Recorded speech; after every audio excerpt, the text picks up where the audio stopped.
What even is this video?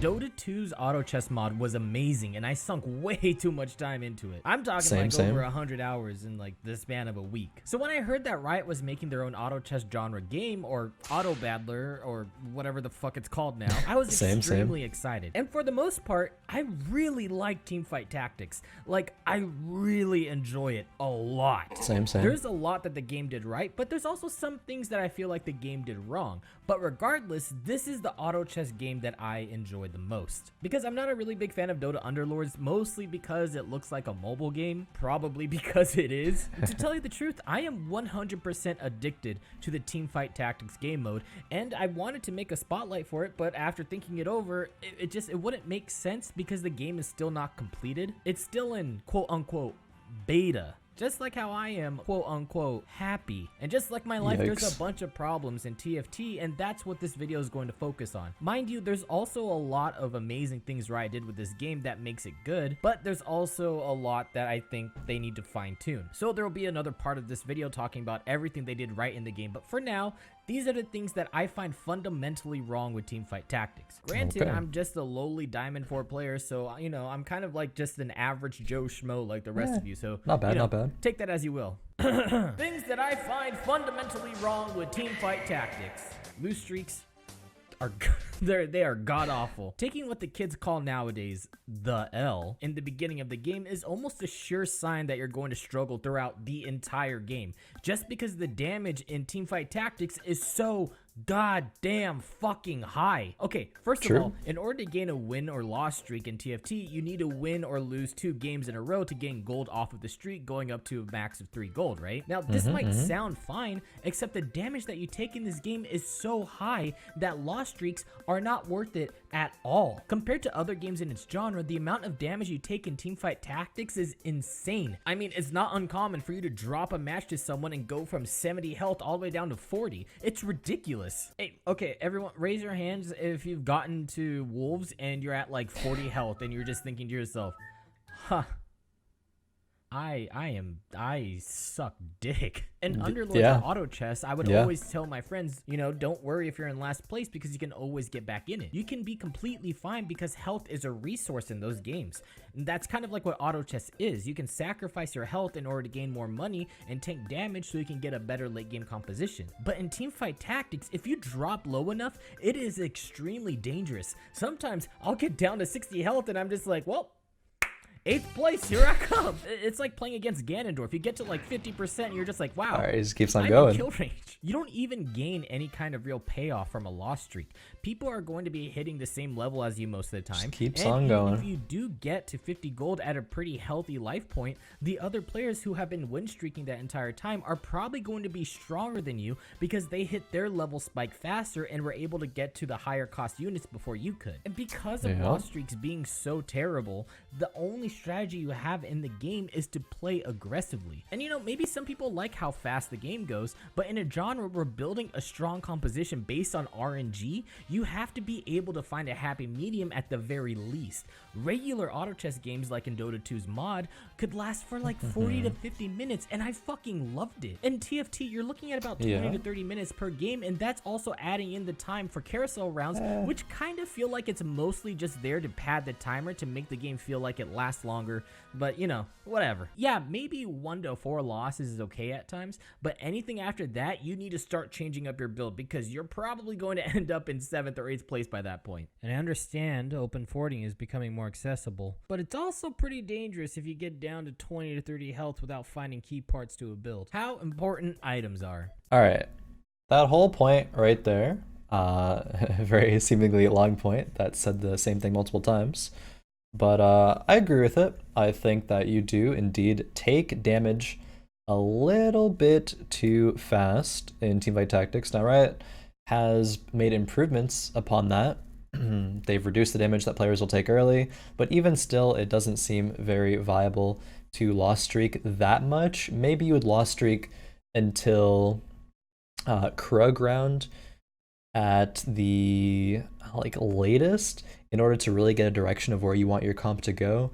Maybe you had some items early on that you didn't really quite know what you wanted to do with them yet, but you wanted to see where other people took their compositions.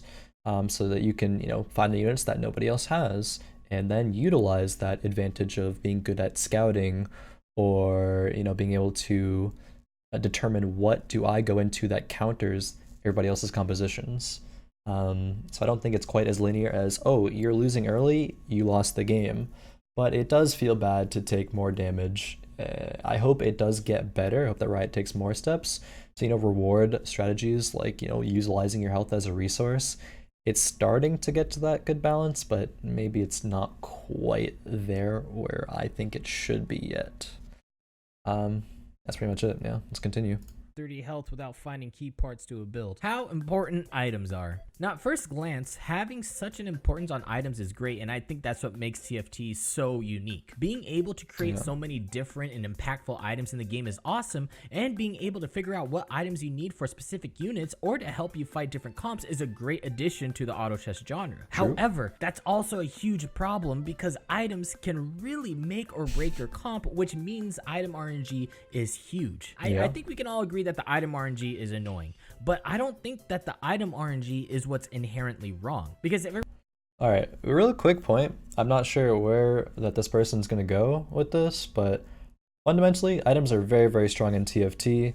I think they've done improvements. Riot has, making you get a guaranteed item or gold sometimes from PvE rounds. And that's a good step, trying to shift some of that volatility of maybe you just don't get any items for multiple PvE rounds.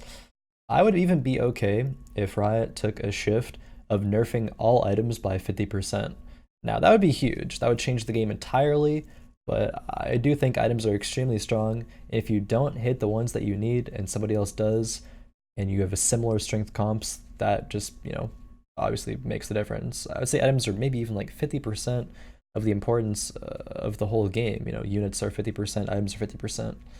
Items are just so strong in this game.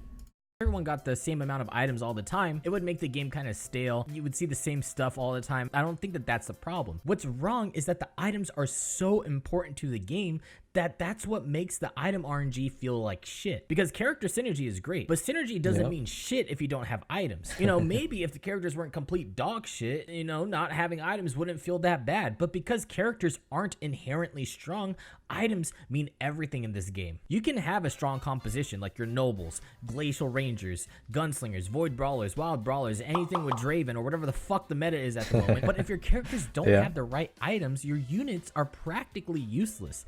In fact, a 3-star unit with no items basically does almost nothing for your team. Unless maybe it's, a tier 5 unit. Oh my god, and don't even get me started with the recurve bow. The holy trinity item that everyone goes for because it's so goddamn good. As a general rule of thumb, I believe that the person who was able to get the most amount of recurve bows in a game is probably going to win. Unless you're...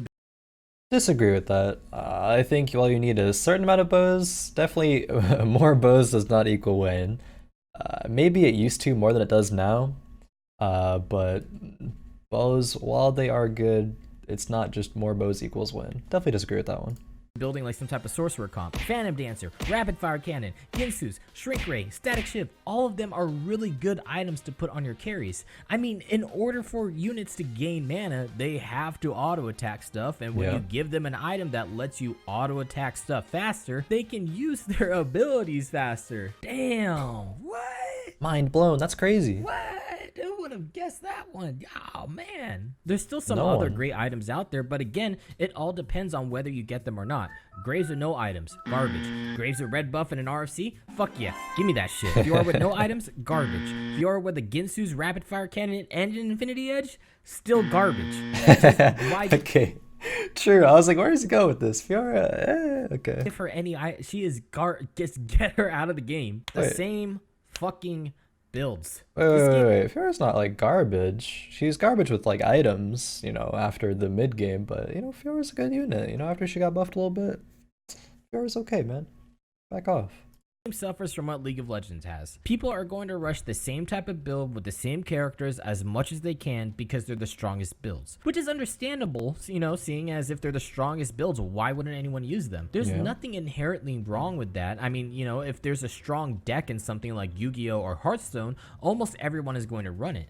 The problem here is that in this game, there's usually one build that is the strongest, and then everything else is just mediocre. Do you guys remember when Elemental Ninja Assassins were the strongest build in the game and everyone was running it? The only counter was building a Volibear comp, and so the entire game was just who could rush the two builds the fastest, which ended up being extremely horrible. So then they nerfed Assassins, but then Demons became strong, and then everyone was rushing for Morgana and Kennen. Now Nobles is the strongest comp, and everyone is trying to be the first to get a 2-star kill. It's the exact same concept, just changed to different characters, which is what really makes this game feel super RNG based. Let's take auto chess as an example. All right, definitely agree with this.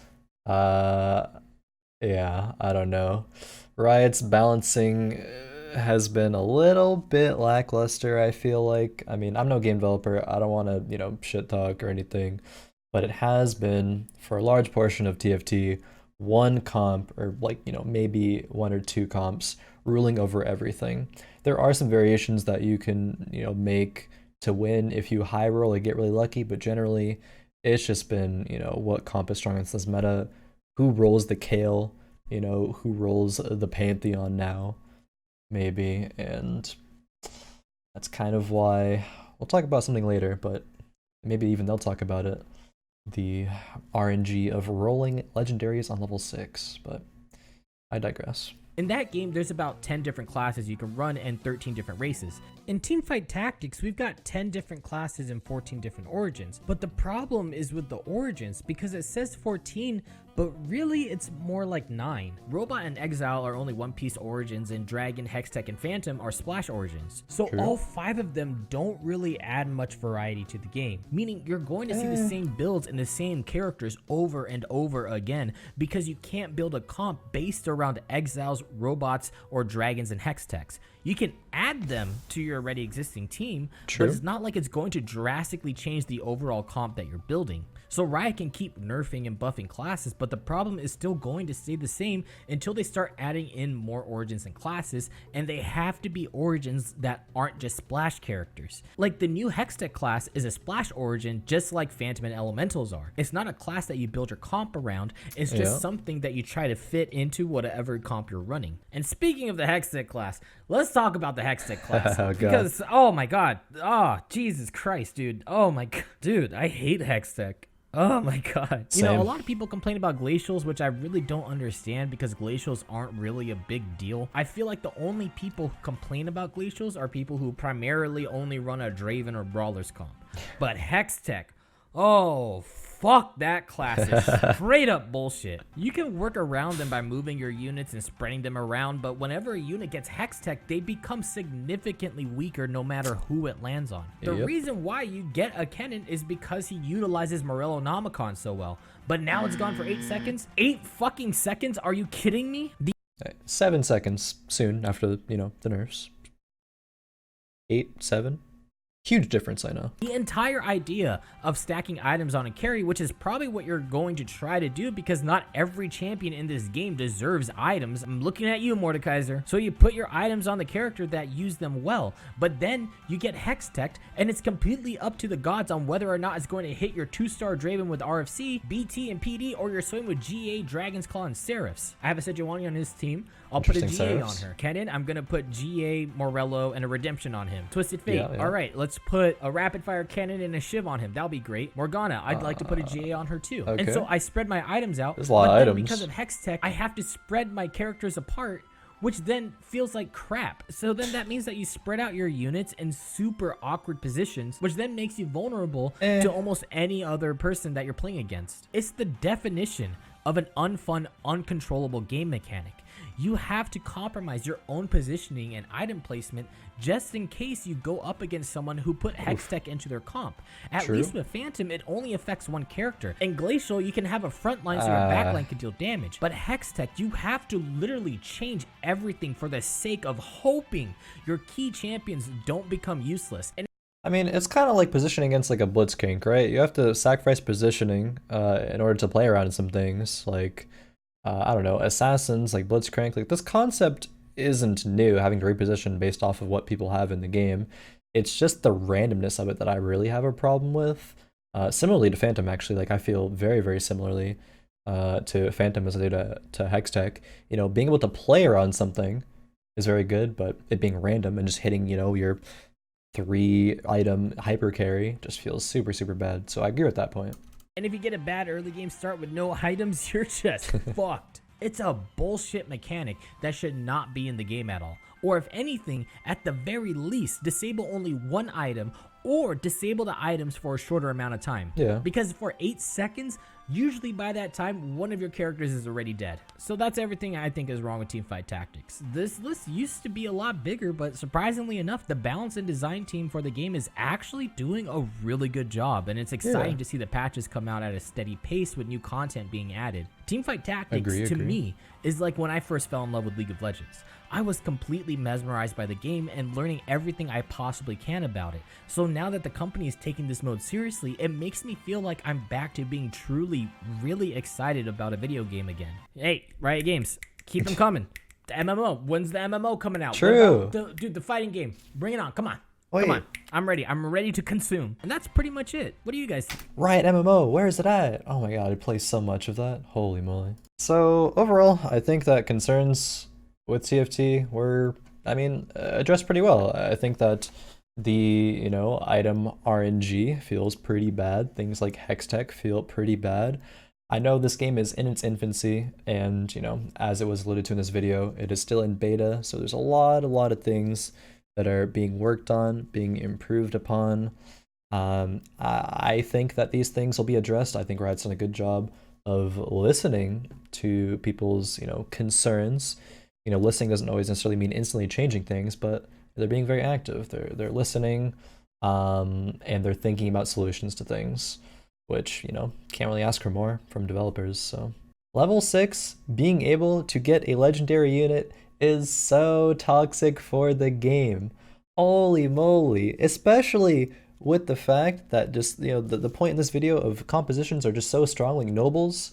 If you roll a Kale on level 6, nobody else is going to roll a Kale on level 6. The chances are, you know, 0.5% to even see one legendary unit, let alone getting the exact one that you need.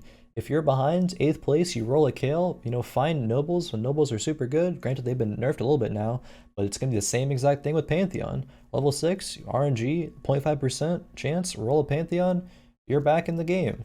It's, holy moly, I wish they would remove it. That's my biggest concern with the game right now. Thank you for watching. Be sure to like, comment, and subscribe with what more content you'd like to see from my channel in the future. Until next time, peace.